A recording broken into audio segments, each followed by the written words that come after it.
All right, welcome to Booze Hour Community Edition today.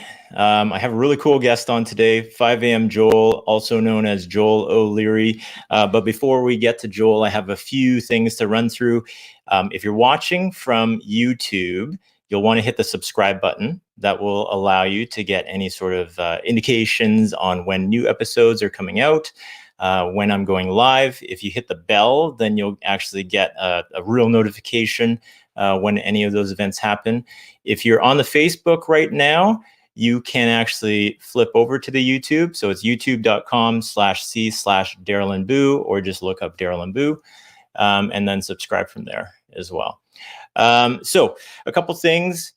We are still running a subscriber giveaway. So if you click subscribe, I'll either see your name, or if your privacy is turned on and I can't see your name, then just ping me via email or a message or whatever. And then we'll put you into the entry for the weekly subscriber giveaway. Subscriber giveaway is every week, and everybody that's a subscriber gets to win at this point until it gets unruly. Next week, we have a couple of things already lined up. I just finalized bookings for this just a few moments ago. So on Tuesday, we'll actually have a Booze Hour Cloud Edition with the Dev Central guys. So we'll have Jason Rahm and John Wagnon on, and we're going to do a recap of F5 Agility 2020, which is just happening right now, actually, and this week. So we'll actually recap all the info, all the announcements that came out of that, the breakout sessions. It should be a really good stream. On Thursday, I've booked Jake King. Jake is the founder of CMD, and it's a startup here in Vancouver. Now, they started up a few years ago. They started off in stealth. They got a round of funding from Google Ventures, actually. They've gone public, they came out of stealth a couple of years ago. And they are a really cool technology company that's based here in Vancouver. So Jake's got a cool story, and I'm happy to share that with everyone next Thursday for Community Edition. Besides that, the last couple episodes of Cloud Edition, we had Jason Lang on. So we talked about Shape Security. He's the solution architect for Shape Security, which was a recent F5 acquisition. So you want to check that out. Also, we had the most recent weekly update, and we had Jason Lang on that, going through the Q&A. And then, yeah, otherwise, I think that's it. Also, Community Edition is available as a podcast as well. So when we're done this episode here, I'll rip down the audio and I'll upload it as a podcast as well. Right now, it's just a Community Edition. Based on feedback, I might go ahead and turn that into or upload the Cloud Edition and weekly update to that as well. So otherwise, I'll bring on Joel. Everybody that's on the Facebook and on YouTube, if you're logged in, you can actually ask questions along the way. They'll pop up here on my screen. And just like last time, I might pop them up and we can answer them on air if it makes sense to. Otherwise, I will go ahead and bring on Joel. Hey, Joel, how's it going? Hey, Boo. How's it going? Thanks for having me. Yeah, thanks for coming on. Now, I didn't mention this at first, but Joel and I actually met through work. So Joel doesn't work. Actually, no, Joel work now. But Joel, through 5 a.m. Joel and his notoriety from that, he was brought into F5 to talk to us about blogging. So we met through there. We've exchanged some emails. I got to know Joel because I noticed that Joel is into real estate investing, which I'm into as well, outside of my 9 to 5. So we've had some really good conversations. And then I thought, as I bring on guests onto Community Edition, that he'd be a perfect guy to have on. And fun fact, he is the brother of one of my coworkers. So those of you who know Michael O'Leary will recognize his alter ego here on screen. Joel, do you want to give us a quick intro on yourself, who you are, and maybe a little bit about 5 a.m. Joel? Yeah. Well, hey, first, thanks for having me on. It's happy hour there and it's happy hour here, so I hope you don't mind. I poured myself a beer and I'll be sipping from it regularly. Nice. So, hey, everyone. I'm Joel. Born and raised in Australia. Moved to the US when I was 22. just like my older brother, who you might know, Michael, been working really hard my whole life, ever since I was 14. Our parents taught us to work really hard. When I got to the US, I started to invest and things, and I started to research investing and getting really good with money and things like that. And I went for about 10 years working really hard and saving and investing. And I got to the point where I thought about taking a year off work. So this happened in 2018, and that's why Boo said I'm currently out of work or unemployed. I actually just signed a contract for a part-time gig, which we can get into a little bit later. But that was in 2018. I've enjoyed the last 2 years off, taking a sabbatical and sort of figuring out what I want to do with the rest of my life. And so as part of that, I started blogging. Originally, it started as more of like a journal. I kind of wanted to just record the things that I was doing with my time. And it turned into a pretty fun little project. And through that, I've picked up a new you call it career. And now I'm a paid writer. So yeah, bit of a change for me. And yeah, that's my background. Cool. Well, let's dig into that a little bit. So you said when you were growing up, you've learned some lessons around money. Can you talk more about how that came to be? Was that mainly from your parents? Yeah, absolutely. Yeah, way back when. So, for the most part, my childhood was the same as everyone else. And, I'm lucky my parents are still together, which is really cool. My parents had me and my brother and sisters really young. So, and they weren't made of money. They were always sort of living on a tight budget. And they certainly weren't struggling, but they were pretty frugal and thrifty. So a lot of their lessons got passed down to me. My parents used to, they taught me how to save. For everything that I earned in life, they made me save half of it. And then I could spend the other half. They made me work really hard. I did a lot of chores at home, and they would pay me 5 cents per chore. So I wasn't, a big earner there. So was that a fair pay, or do you think you were getting ripped off there? I always think I'm getting ripped off. No, I think as a kid, you don't really know something is different until you look outside of your family. So you sort of just accept what your parents tell you as the way it is. I was pretty obedient, so I guess I just lived with it. As I grew older, I knew that my childhood was a little bit different than other people. My mom and dad enforced rules that other kids didn't have to live by. For example, this one people love. My parents worked out how much it cost to send me to school each day. It was something like $6 a day. If I was late to school or if I didn't show up, they would charge me the $6 that it cost them to send to school. So little things like this that, what I thought was really unfair at the time makes sense now that I'm an adult. And they just taught me that there was a cost to live. When I was 18, my mom started charging me rent to live in my own house or our family house. And as unfair as I thought it was leading up to when I was 18 or at the time, it was actually kind of the best thing for me. It taught me how to pay my own way through life and be independent. So anyway, those are a lot of things that they did to you. It sounds like, were there like examples that they just kind of set in their own behaviors that you were observing that they would do? So my mom was a really good budgeter. I remember she was very pen and paper type of lady. She tracked everything. Tracking your expenses is like the number one step in personal finance. Looking at where your money's going is half the battle. So she always did that. And yeah, I think I modeled a lot after her there. My mom was a stay-at-home mom for the start of our, for my childhood.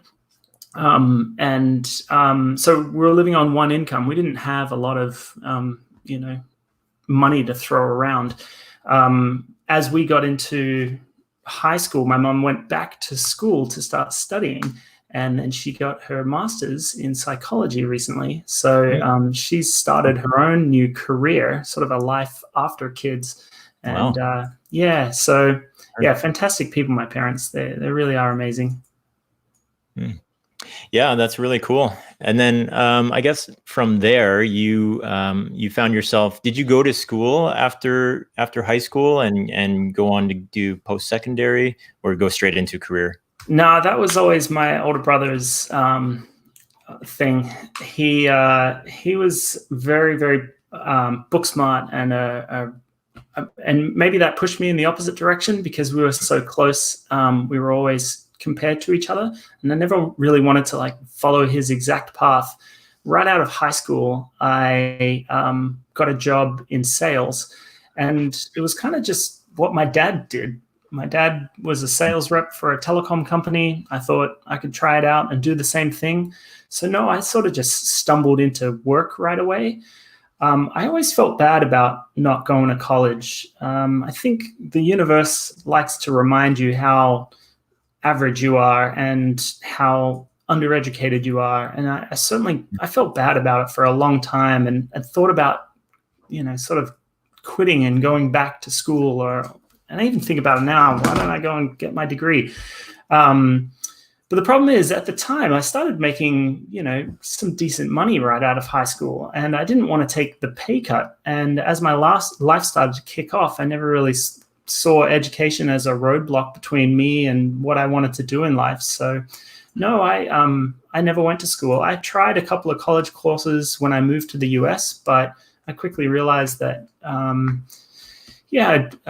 I learned things by trying them and doing them in the real world and falling on my face. And so that's my experience. What age did you move to the US? I was 22. Oh, wow. Okay. Yeah, actually, I moved with around the same time Michael moved. We initially moved to Hawaii first. It was sort of the closest state to Australia. We were lucky enough to get our citizenship through my mother's side, who was originally born in the US. And so I'm a dual citizen. I'm very lucky. Oh, nice. Yeah. Part of the Commonwealth and you're an American citizen. Yeah. Well, I was thinking about going up to Canada, but it's crap up there. No, I'm just kidding. It depends on which part. Actually, every time I go to Canada, I think, man, I should move up here. It really is beautiful, and the economy is great. It's a lot like Australia in a lot of ways. Anyway, I really enjoy it up there. Mm-hmm. Yeah, I swear we've probably got the most amount of Australians outside of Australia, and they're all in Whistler. Working the lifts. That's cool though. So you didn't move with your family, but you got your citizenship through your family and moved over on your own. Yeah, and I didn't really know how long I was going to last in the US. It was sort of let's see how this goes, and sort of just made it work. I met a girl about a year and so into living in Hawaii. And we started dating, and then when she finished University of Hawaii, we ended up moving to California together, and then she married me a few years later, and that was 5 years ago. So you could say I'm still here in the US because of her, but the truth is my life is here now. I built a life here now, and it is sad that I'm away from my family, but lucky that we get to spend some virtual time together, and we also visit each other a couple times a year. That's cool. So your parents are back home in Australia? Yeah. Okay. Yeah, that's neat. So when you were transitioning and moving to the US, then was that like a simple transition of your career, or did you find that you had to make a large shift culturally and career-wise to move over? Yeah. It's funny because when I was 22 at the time, and, when you're 22, it's not really, you don't think, oh, I'm going to shift my career and I'm going to try and move all these ties that I've got, and I've got to, disconnect my old life and start a new one. You're sort of still finding yourself. So in hindsight, it was a pretty immature and quick move. And so I didn't really put a lot of thought into it. I think I've got the ability to adapt really well. And because I didn't go to school and have one specific career path that I wanted to go for, or one, a degree in an area that I thought I had to follow or make use of, I sort of rocked up into the US thinking, all right, I can do anything. This is the land of opportunity. I was chatting with a guy at a bar one day, and he said he worked at a local telecom company. And I was like, dude, I used to work in telecom. And he said, hey, we're looking for sales reps right now. Why don't you come in and interview? And I was like, this is as easy as it gets. It is funny, however. Hawaii is very relationship based when it comes to sales and, any type of doing business. So as soon as I got the job as a sales rep, I absolutely failed. I couldn't sell anything. And for the first month or so, I couldn't get meetings. It's really tough to break into the market there as a tall, white Australian guy. And so then the company liked me, however, and they moved me into an account management role, looking after existing clients and building on existing relationships. And that's really where I connected with the people of Hawaii and truly grew up and started a career in account management and customer service and growing relationships. Yeah. Oh, that's really cool. So how long were you in Hawaii then? 5 years or 4.5 years. And then I worked for that same company the whole time. When we moved to Los Angeles, I had to sort of job hunt and start all over again. But I was pretty lucky to be there for 4.5 years. Yeah, and that's pretty awesome. That brings up Robin's comment here. I will be disappointed if Joel says he can't surf. That's awesome. Robin, because I'm from Australia. So I got to Hawaii and I didn't know how to surf. But I started surfing. Oh, your audio has cut out there, Joel. I somehow muted my mic. We should be back. So I started surfing in Hawaii and then, started surfing a lot in Hawaii. I moved 2 surfboards over here to California and kept surfing over here. I was actually out yesterday. They just opened the California beaches again, or the Los Angeles beaches, where I think the last county to open up the beaches in Southern California. So I got out in the morning and it was a good, interesting session. Yeah, that's cool. Was it pretty packed then? Yeah. So I got up at 4 a.m. yesterday and I was so excited to get out. The sun's getting lighter and lighter and I've got my favorite spot that I go to. So I had a little bit of breakfast. I got out there really early. This is before the sunrise. If you paddle out before the sunrise, you get to see the sunrise and you also get there first and get a few sneaky waves in before everyone else. But by the time I paddled out there in the dark, there were already there's probably 15 people in the water. And then within the next 10, 15 minutes, there was 50 people in the water. So it was packed. Cars all parked up along the break. Yeah, it was busy. Can't imagine. Last year, my wife and I, we actually spent a few days down in Laguna Beach at Dana Point. And I would get up early. I'm an early riser as well. And I was up early, had a coffee and just walked around and the hotel had a view of the beach. And it was very surprising to see how many people are out there at 6 a.m. in a huge clump of people trying to catch waves. And I was like, it's a lot of people to be out there that early in the morning, but I guess that's when it's getting good. Yeah, and it is funny though. From afar, it looks packed, and it looks like there's only one break. But there's enough waves for everyone. If you all cycle in, take your turn, it's pretty fair out there. But anyway. Cool. So, if we kind of come back to your personal finance during your early 20s there, were you budgeting and keeping track of your money even at that age? Yeah, kind of. So actually, we'll go back a little bit before I left Australia. In my high school years, my parents wanted me to start working early. And I was also, and Michael as well, his story is very similar.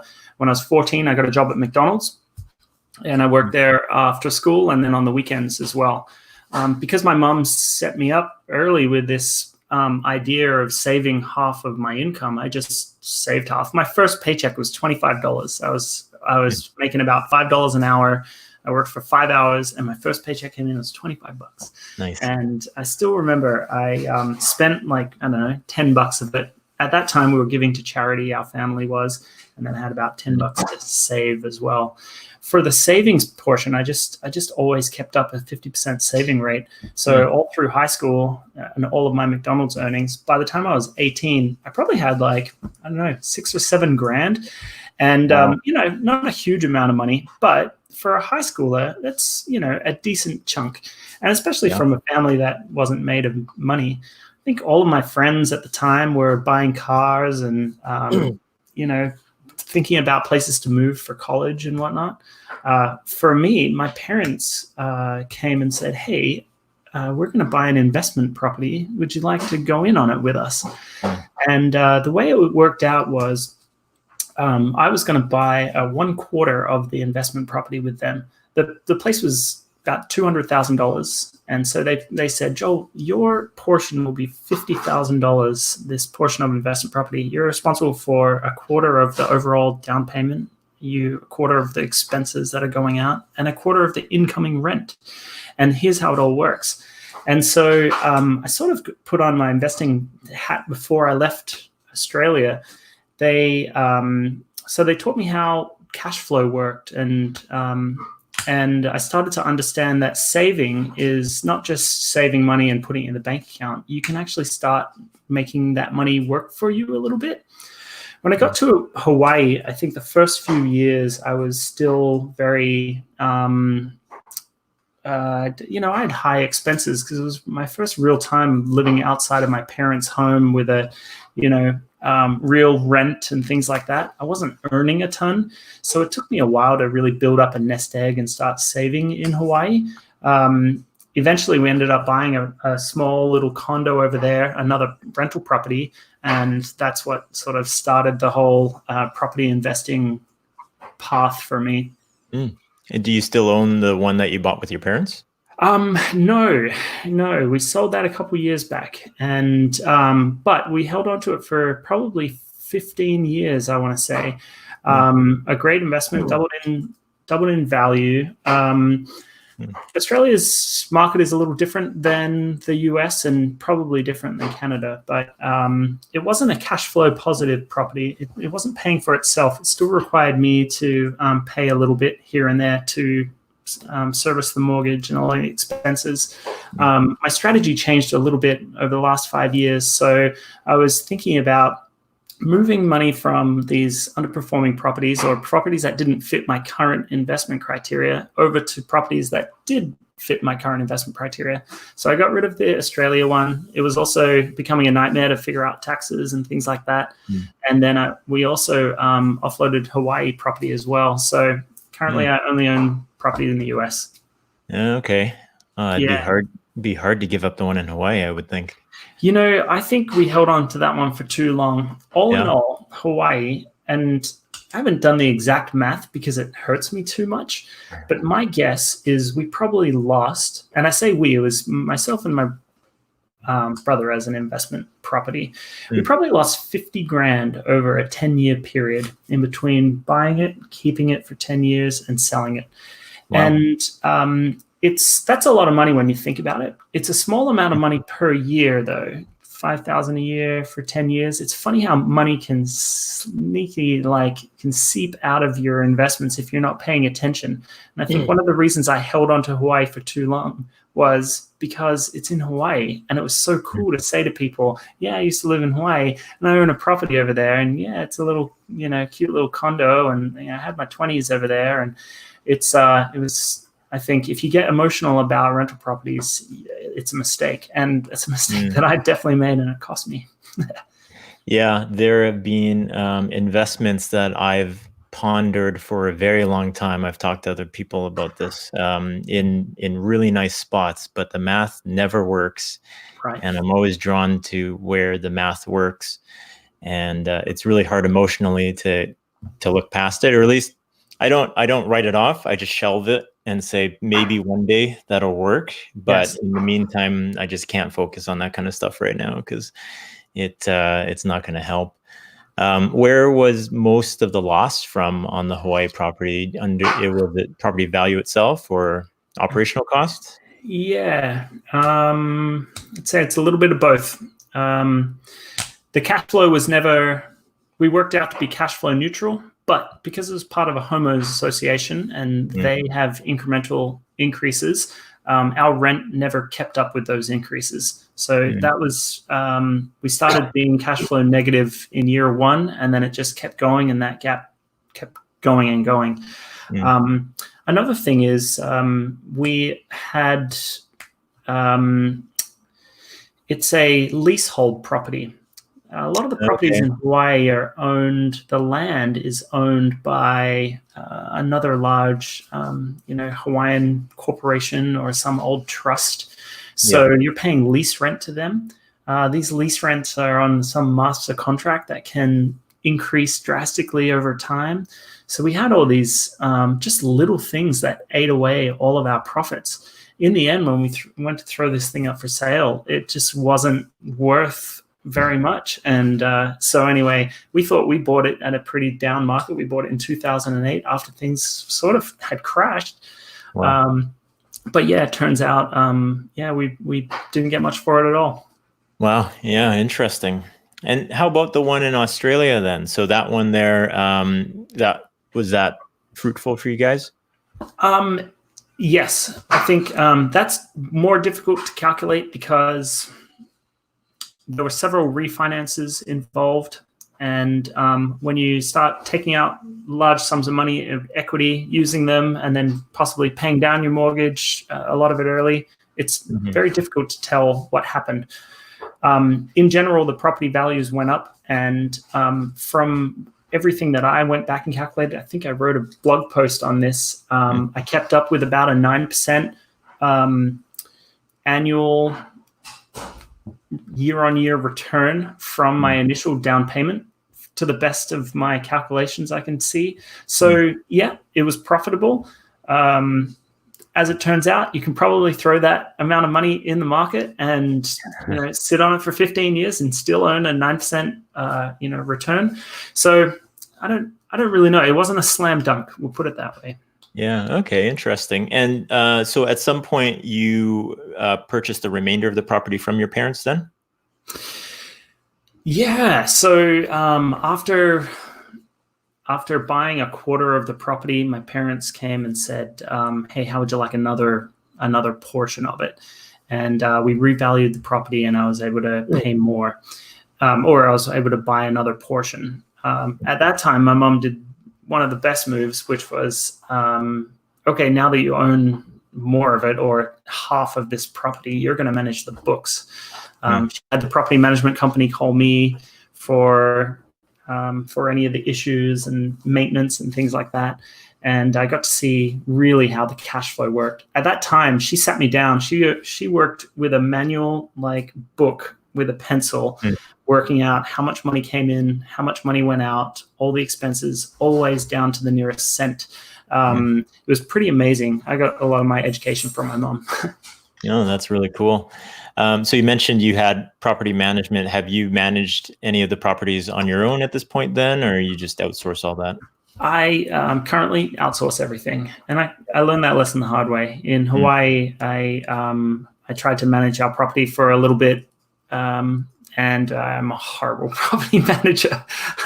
I've got some bad stories. I'm just bad at negotiations. And actually, a funny story I tell is this one tenant we had, this one girl, she used to pay $800 a month for this room that she was renting out for us. But the market rent was actually $1,000 a month. She should have been paying $1,000, but I was somehow letting her pay $800 a month. And her lease came up for renewal, and we sat down and we were going to do a rent negotiation. And I somehow walked away from the negotiation, allowing her to pay $650 per month for the next year. So I'm horrible because I like to help people and maybe too sympathetic to other people's situations. So having a property manager in between myself and tenants is the best thing. The furthest I am away from dealing with people, the better. Just because I'll probably give away the farm. That's funny because you were in sales, so a huge part of your job was negotiating. Yeah, I think when it comes to, yeah, yeah, that's true. No, when it comes to negotiating for sales, it's more like a game. And when I think about winning, I like to win. But when it comes to people's money, I usually, and I say this lightly, I usually have more than the other person. And I never want to take advantage. I'm a big sharer, and I love to help people. So part of that is if I hear a sob story about a tenant, I'm gonna give them cheap rent because I want to help people. Even now with the COVID-19 stuff happening, I'm removing myself from the situation. I've got this one lady who's living basically for free in one of our units, and my attitude is, cool, let her live for free. I mean, she's probably going through a hard time and I can afford it right now. And that's not a great attitude to have all the time. So anyway, that's Yeah. me. But I mean, your choices leading up to this, being frugal or managing your money and accumulating rental properties has allowed you to give other people a break, which I think is a great honor. Dude, thanks for saying that, because it sounds like you and I are alike in that we understand that paying yourself first isn't a selfish thing. It actually gives you a platform, a solid platform to be able to help others more. And yes, I truly believe that the wealthier I grow, the more I can help other people. And my tenants and I, right now, all of them, we've got an understanding that I can give them a really valuable place to live while they're saving for a down payment for their own property, or perhaps they want to get into investment properties. In the meantime, they're helping me pay down my mortgage and grow my wealth. It's a mutually beneficial situation that I want to keep growing, and I want to help others as much as I can in life. So yeah, thanks for saying that. I see it that way, and you probably do too. I'm curious. Do you use property management for your rentals? I know you own some. I do use property management. So I did manage my own properties for a short period of time when I had a couple properties. And I got to say, I learned myself that I'm not a great property manager. Same thing as you, there would be some sort of sob story. I'd feel bad, and all of a sudden I'd be down rent instead of up on rent. And I would say during COVID as well, like I've had tenants who have had, and actually not just COVID, but other situations as well, where tenants have had tough times, and it feels good that you're able to help them and at the same time provide a nice place. I tell people this all the time: when landlords get a bad rap for being slumlords, and I think, I don't know where all of that notion comes from, but hopefully more people are going against that and providing people with a really nice place to live, maintaining their properties really well, addressing any issues right away, which is helpful when you have property management that can go ahead and take care of that kind of stuff for you. But I definitely want to change the perception of landlord from being a slumlord to somebody who's providing really nice accommodations for people, especially compared to, there's like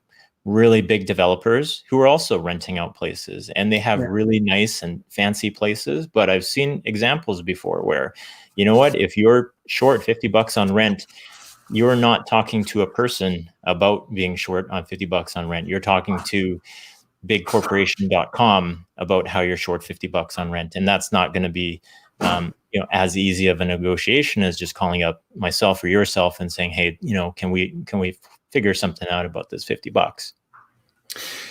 I actually had someone email me out of the blue. I put a blog post out about my situation and my tenants that are trying to pay rent in this COVID situation. Someone emailed me and said, hey, my landlord's being a real asshole, and basically is forcing me to pay rent, and he's not listening to me. How do you have any advice on how I can communicate with him? It's pretty interesting. Just like you said, I think people think that their landlords are either like sort of slumlords that like will be knocking on your door, always collecting rent and don't really care who you are, or they're really rich people who have a whole bunch of money and they own multiple properties. And neither is really true. They're just regular people like you and I. So anyway, I told this person it comes down to a communication. No one should have the upper hand. The landlord shouldn't think that he has upper hand over tenants, and tenants definitely don't have the upper hand over landlords. It's got to be a mutually beneficial situation. It's got to be a partnership. I look at my tenants as a partnership. How can I help them and how can they help me? There's a communication that must happen. Anyway, this person actually ended up breaking through and communicating with their landlord's daughter, and came to a really good situation. She was able to save $1,200 on her rent for negotiating a renewal. So I think the more we talk, Boo, and the more that we spread our thoughts and ideas out there, we can help tenants rethink the way that they look at their landlords. Because, I think we're painted in a little bit of a negative light when we talk about investments and money and, passive income and stuff. Yeah. And you see during COVID right now, there's a real soft spot for small businesses. And a lot of people wanted to help out small businesses. And really, like investors like us are small businesses when it comes down to it, and where we have customers, but we also have bills to pay to keep the business afloat, and we're providing some sort of service or accommodations to people. So, that perception that the landlord is this big rich person that has all this money and just spreads their wealth through all these properties is typically not the case when it comes to mom and pop like us. Right, and it is funny how when this COVID thing hit. And my property manager said, well, some of our tenants will be out of work. My first instinct was, okay, how can we get these people work? Let's help them solve their problem. And I think others could be thinking, well, how's it going to affect me? What about my money? And what about this? And too bad. And what's our game plan here? I think first and foremost, we sort of just got to fix the problems with the tenants and help them be financially independent themselves so they can pay rent. Yeah. We took a little bit of a detour from your career story there, but I kind of wanted to touch into, once you got to Los Angeles, what did your career look like from there? And is living cost a factor, like a big factor in how you have to manage things in Los Angeles? From a career standpoint, I've had just a couple of jobs here in LA. Both have been sort of remote work from home. One was more of a consulting role where I traveled a lot to negotiate large contracts around business continuity and disaster recovery. And the other was much like F5, actually, a tech sales role in a work hard, play hard environment.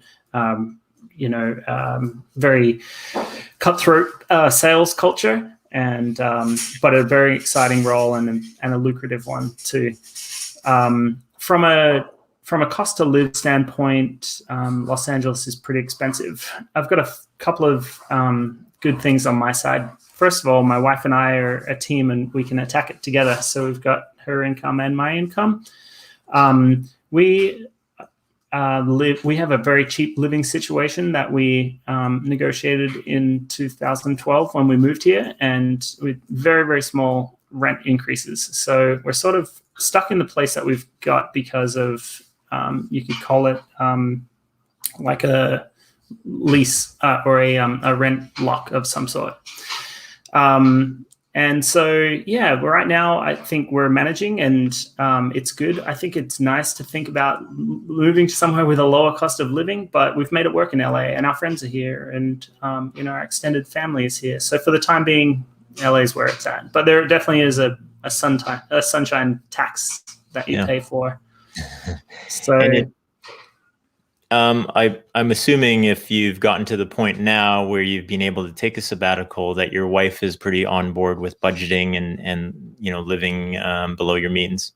Yeah, my wife and I are a really good team. I was kind of, if you think of personal finance, I like to think of it as offense and defense. When you're playing offense, you're really good at earning money and bringing in income and, climbing the job so that you can, earn as much as you can. Defense in that, like, you're sort of protective of your spending and you're a little frugal and thrifty on things like that. So I was always good at earning money and making money and investing it. My wife is awesome at saving money and, being thrifty and budgeting. And that comes from her parents as well. So, yeah, we're a really good team in that respect. From getting her sort of on board with this financial independent lifestyle was a little bit of a shift. There are a couple of things that I did. First was in sales and in tech sales specifically, usually you celebrate when you get a really big paycheck. Your paycheck comes in, you go out and you celebrate.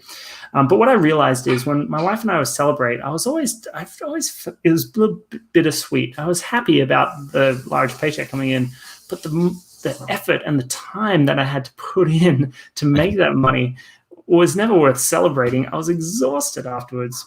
So I started thinking, instead of celebrating my paychecks that come in from work, how about I celebrate our passive income paychecks? And although they're much smaller, these are like little rental incomes that we make or things like that. Why don't we celebrate every first of the month when our tenants pay rent? That's a better way to think about. That's the good type of money, because although it might only be $100 check that comes in, you didn't have to work for it. You didn't have to do anything for it. So slowly shifting my wife's mindset on sort of the good ways to earn money and the way everyone else earns money was a big factor in getting her on board with the retire early lifestyle.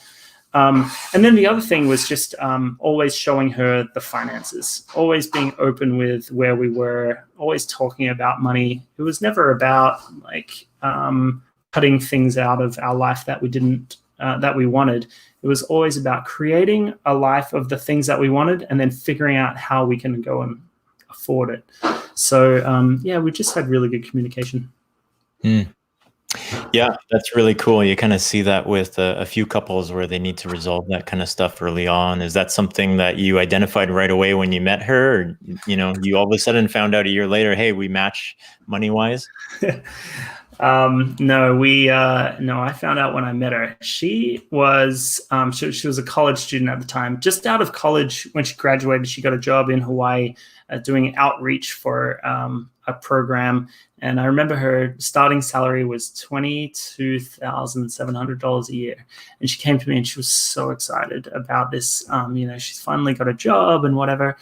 And I did the stupid thing. I sat her down and I was like, well, hang on a second, $27,000 a year. I divided it down by month. I took out rent. I took out electricity. I took out our expenses. And I was like, you are spending more than you're making. How can you be excited right now? And she didn't take that too well and started hyperventilating and stuff. So we right off the bat recognized that we thought differently about money and how it came into our lives. And same with the spending side. I think I had a few funny spending habits. One of my big habits is beer, spending money on beer. And she would always think that might be a waste of going out and, celebrating and eating out at restaurants. So anyway, both sides had a lot to learn early on, and we've been together 10 years now, and it's still, marriage is tough no matter what stage you're at. This. Yeah. Yep. Oh, for sure. So, in your last role, then, is that when you started 5 a.m. Joel? Maybe we can talk a little bit about how that came about and how that's changed you. Yeah. So they call me 5 a.m. Joel, and this started about 3 years ago. I was at a work conference, and I was telling everyone that I started getting up at 5 a.m. and I was it sort of changed my life. It started as a 30-day challenge with a buddy.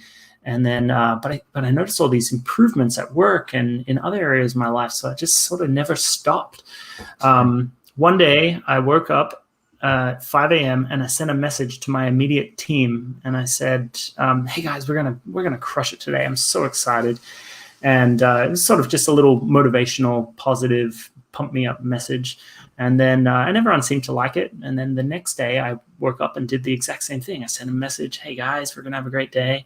And then it became a bit of a joke. I sent it the next day and the next day and the next day, a different little funny, positive message each morning. And then people started asking like, dude, when are you going to stop your emails? You can't stop now. You know. And then I had other people reaching out like, dude, you should say this in your morning email. You know, I heard something really positive story today. You should send this out. They started sharing information with me, and it was sort of this addictive little small project for our team. And then it just grew from there. Other people in the company started hearing that I was this happy, annoying guy sending emails in the morning, so they wanted to get on the list. When I eventually left the company, everyone said, I hope you still send your morning emails. So I transitioned to a public, an email service that sends out the blasts for me. It's been 3 years. I've sent over 1,000 emails. I still do it today. There are people on my email list that join me from places of the world I've never heard of. They write back to me every day, fun messages. I'm still, waking up at 5 a.m. and sharing something positive with people. And it's taken me to some really weird places. Some of the messages are very short and quick, a quote I've heard, something eye-opening, a small story, and some of them are long. They're little stories about what's going on, possibly about my investments or a life lesson I've learned. A couple of months ago, someone jumped on my list from the Motley Fool. The Motley Fool are a finance, company. And they offered me an opportunity to write for them some blog posts on a site that they own. So this has led to a part-time gig writing for them. And it all came from just sending out 5 a.m. emails each morning. So that's where it all started. Do you ever feel like you'll run out of messages to share at 5 a.m.? You always seem to have a story that's happened to you the day prior. It's you seem to have a way more interesting life than I do. Thanks. I assure you I don't. I think gratitude and happiness is a skill that you can practice and develop in life. It's not just, happiness isn't something that some people have and some people don't. I think happiness is a choice. And if you wake up every day and think about the things that you're grateful for, it takes a little while to think of things, but after 2 or 3 days in a row, you start to get a little bit more creative and more creative. A few more days after that, you start to look at things in a different situation, in a different way. I'll walk around the block. For me, I pick up 2 or 3 different little insights or stories or things because my mind's searching for good things out there. So I think I come up with more stories because I've made a habit of practicing gratitude. Another thing is I'm not the most interesting guy in the world. A lot of stories come from other people. A lot of quotes come from other people. I just put a different spin on it. So I'm not the genius thinking up this stuff. I'm just the guy with the keyboard that's writing it down in the way that I've interpreted it. And I hope to never stop learning. I hope to never run out of morning messages. I'll never stop.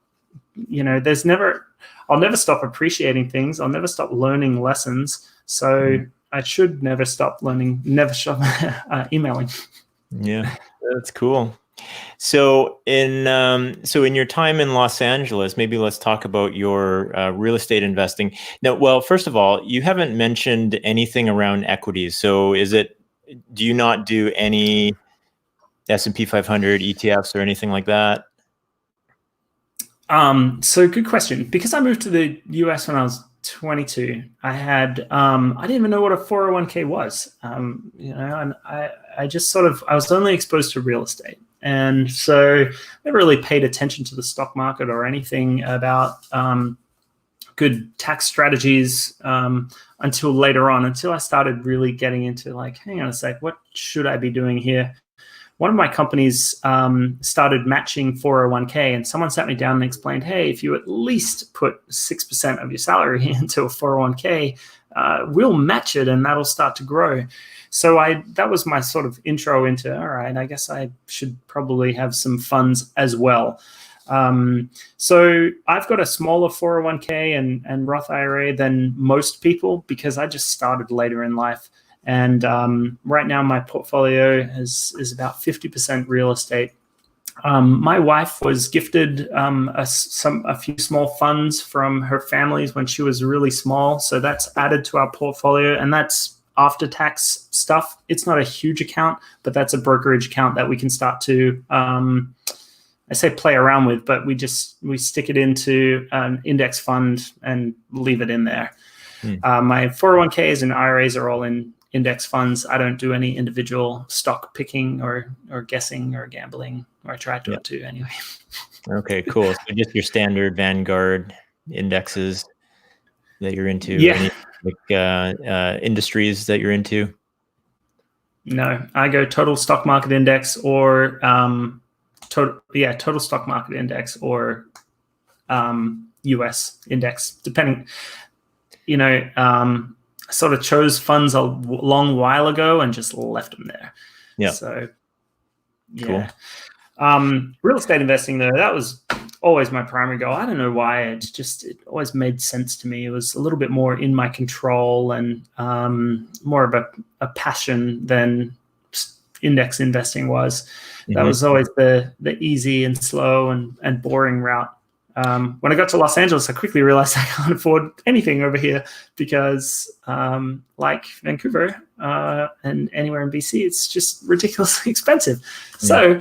So that's where I started studying out-of-state investing. I threw myself into research. I listened to podcasts. I read blogs about out-of-state investing. I read a ton of books and started thinking, instead of owning one home in Los Angeles as an investment, I could own 4 homes over in Texas as an investment. I narrowed a list down of cities that I wanted to invest in, and more specifically, states that I wanted to invest in. Texas came up, and I found a small town, started working with an agent. It took about 12 months to find a place, my first investment property there. So I was very selective and picky about it all. This was in 2015 was my first out-of-state rental property in Texas. And that's my best performing property. I love it. It's the rents coming in from the property fully service the mortgage and then some. So it's cash flowing right from the get-go. My original goal was to have 100 of them. I don't know why I picked that goal. It was kind of just, all right, now that I found the method to success, I'm going to double down and double down and double down. Yeah. After that, you sort of, I wisened up and realized I don't need 100 properties. What a nightmare. I realistically probably only need 10, and then I'm set for life. So, I matured a little bit in the last 5 years. Things got really expensive in the last 5 years as well. You can't buy good deals like you could 5 years ago. So, other challenges presented themselves. Yeah. So what's your typical criteria that you're looking for in these homes? Do you stick to one criteria, bedroom, bathroom wise, and area of town?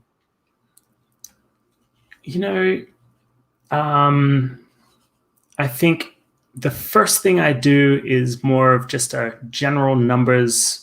It's like napkin math, because if you go to any agent or listing service right now, there are 100 homes for sale. Before you go into the bathroom and check what that looks like, or the neighborhood count, you got to rule out all the crap ones right away. So for me, my first thing was have you heard of the 1% rule?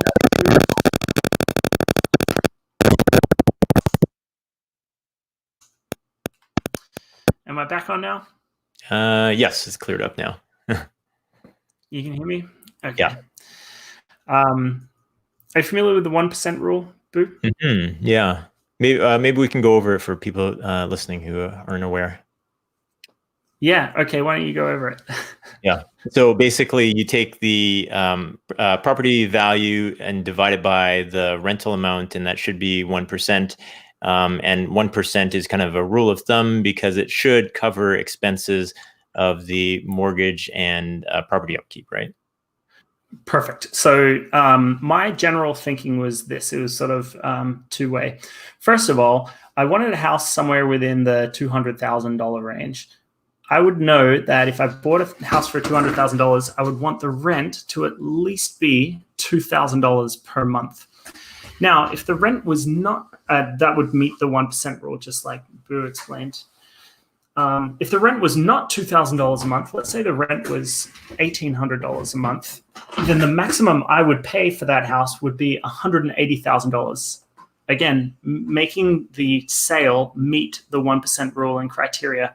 But through my research, out of 100 houses that I would look at, only 5 of them or so would meet the 1% rule. So I could already rule out 95% of the houses and then drill down more into the numbers. The numbers really is where it's at. I do care about the location, and I rely more on our property manager and more local resources to tell me whether it's good job growth and things like that, and whether it's in a safe neighborhood and walkability and all of those things, because I don't like to get into those details. For me, it was more about the numbers. I looked at the age of the appliances, the age of the air conditioning, the roof.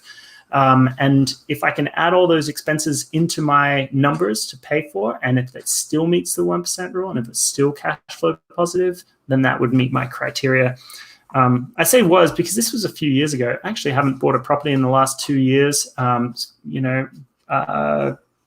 have skyrocketed in price, and have also been unemployed. So that was my criteria. It's very difficult to meet that now. And also this coronavirus landscape is throwing us all for a loop. So I don't really have any good advice for an investor starting out right now, because I think I'm holding off myself to see where things settle before I make my next move. Yeah. I got to agree with you. If people are willing to take a bit of a risk right now, this is my non-professional financial advice, by the way. So nobody can sue us because I've made that disclaimer at this point. But for folks that have been asking me what I would do right now, if they've got some cushion to work with, I think it's not a bad play to make a bet out there on something that looks like it's going to do well. You've done the numbers, and if out of COVID, if this is a property that you would love to have anyways, then that's probably great. But don't compromise on things that you want just because you're emotional about making a purchase right now, and you feel like this anxiety that you're missing an opportunity because maybe you saw prices drop a little bit. And so you make concessions on a home that you wouldn't have wanted to buy if it was an optimal situation for everybody at this point. But then at the same time, if these are your last dollars in savings, then you're going to pour that all into a bet on a home that doesn't meet your criteria, but you're taking that big leap. You got to be pretty confident at that point, I think, make that kind of bet, because I think there's going to be, maybe there's some places right now with less buyers, but there's also less inventory on the market. So we're going to see some abnormalities with numbers right now, but we have really low interest rates. And then who knows what's going to come out of the economy after this. A lot of people are saying that, we're going to hit a longer depression, and some people saying that we're going to hit a shorter depression. I think if we hit a shorter depression with low interest rates coming out of this, then we're going to see a spike in inflation, which might throw a wrench in things as well. So I don't know is my answer. I think if you can be really confident about what you're buying and you've got your cushion, then you're probably fine either way. Like anytime I've made a acquisition of a property, everything was good as far as finances wise. Like job was good, steady income coming in. All my properties were rented out, and so it made me a lot more comfortable with just getting the next one and kind of going from there. And each one added more confidence. But yeah, if this is for anybody who's wanting to make a leap right now, I think everything's got to be good before you make that leap. I think to add to that, part of my criteria on choosing rental properties was I think I stole this from Bigger Pockets podcast. They talked about 3 different scenarios that your new purchase would have to meet. The first is the sort of the best case scenario. You run the numbers as if you're always going to have rent, no vacancies, your expenses don't go up or don't go up very much. And if you want the property in that scenario, good. The next scenario was sort of an average scenario with things going wrong. Maybe the place needs a new roof soon. Maybe there was a disaster or a flood. You had to call insurance at some point to fix a big thing. Your insurance rates skyrocket, your tax skyrockets. If your investment can survive, is profitable enough to survive that scenario, then you're good. The worst case scenario is kind of the coronavirus scenario. Tenants can't pay rent and they're out of work for 3, 4, 5, 6 months. You can't kick them out. So what do? Will your emergency fund cover it? If you can survive a scenario like that, or if your investment can survive that scenario, if it can survive all 3 scenarios, then you can move forward with it. It's safe to move forward with. But don't twist the numbers to work in your favor, and don't let your emotions get the better of you, and certainly don't let the cash that you're holding burn a hole in your pocket, because you should be holding on to cash right now. I know we're getting off the topic and talking a little bit about real estate, but I got one more other theory that I kind of want to throw out there, and that is this. In 2008, when the financial crisis happened, even though this was also part of the real estate crash, it was sort of real estate assets that caused this issue. The real estate didn't actually bottom out until 2010. And my theory is that when people are in hard financial times, they start to offload their assets. And real estate is the last thing that they offload. And I started thinking about, with me, if I was to lose everything that I had, my entire net worth, first to go would be my cash. I'd scramble to try and pay everything with cash. After my cash is gone, I'd start to liquidate all of my brokerage accounts and any type of stocks that I've got. I'd sell them at a discount if I want to, but I'm holding on to my real estate because that's like the solid thing. It's the hardest to move in a downturn. It's the one that hurts the most in a downturn, but eventually I'd have to sell my real estate. To get into a point where people are selling off real estate at a really discount, it takes about 2 years. So the financial bottom was stock market crash was 2008. Real estate was 2010. That's a 2-year lag. We haven't seen the bottom of the real estate market yet. If you're someone that wants to wait for what deals are going to come up, wait. Deals in real estate are like buses. If you miss one, you can get another one the next day. Deals in real estate are always available. So you don't have to get a deal in the next 6 months. You can get one probably in the next 2 years and still be purchasing at a great time. So anyway, that would be my non-professional financial advice for new real estate investors is wait and see what happens and save your cash and get ready to pounce. Totally makes sense. And being ready makes a lot of sense too. Having your numbers and your paperwork ready for mortgages, I think is a big thing. Having your mortgage broker ready to go with all your information so that they can just, as soon as you find a place, you can throw it over to him or her, and then get an approval right away and jump on those places to be the first one out the door with an offer. So yeah, totally agree with you there. Yeah. So at this point in your life, you have you've done really well career-wise, but you've taken a sabbatical. You've gone back, or you're about to go back part-time, but you've sorted yourself out as far as being able to live with what you have. What does the next 5-10 years look for Joel? So first of all, I'm not financially independent just yet. There are still some uncertainties in my life. The biggest one is my wife and I don't have any kids yet, and kids are expensive. We don't own the home that we live in, which would be nice one day. So there are still things that we want to have that aren't paid for in the financial independence equation.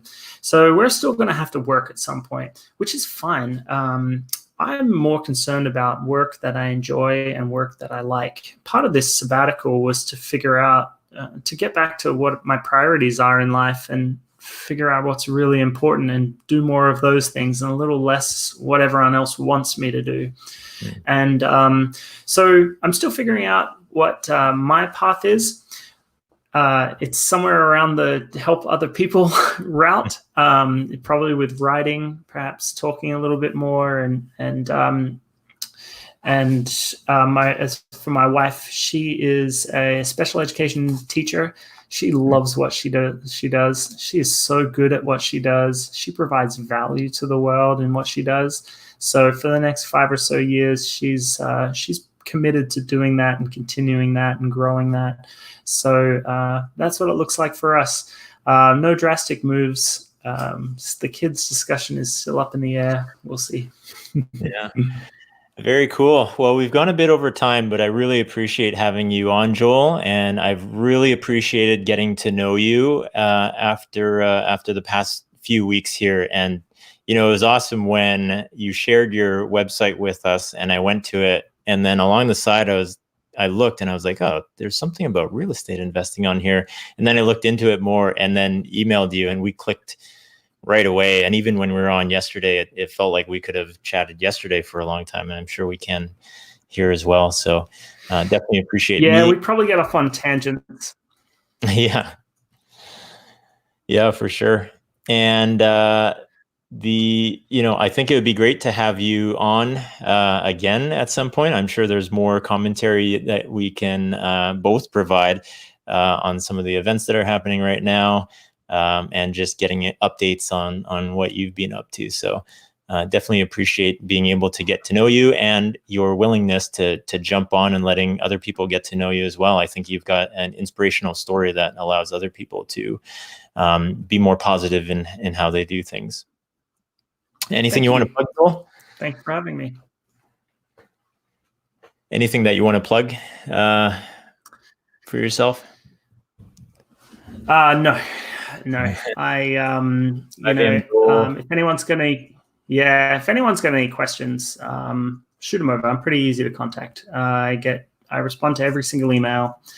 My website is 5amjoel.com, and it's sort of just a collection of little stories that I write every single day. I get up at 5 a.m. and share a note. If you want to join the mailing list, you can. It's on the website. And if you want to see the emails that I've written over the last couple years, that's also on the website.